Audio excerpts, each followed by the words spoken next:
Well, it's June 13th, 2024.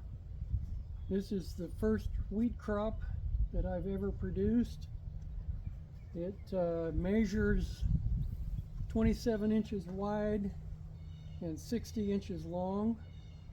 I hope I can get maybe a gallon of wheat out of it. We'll see. And I've got my trusty handy dandy sickle here. I think this is compliments of Eli. And I'm going to see if we can cut it down.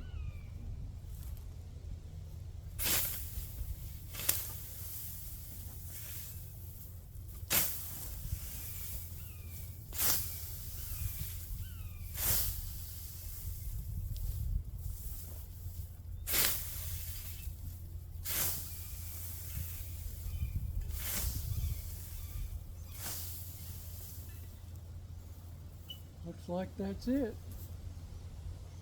I'll report to you the tally on how we did.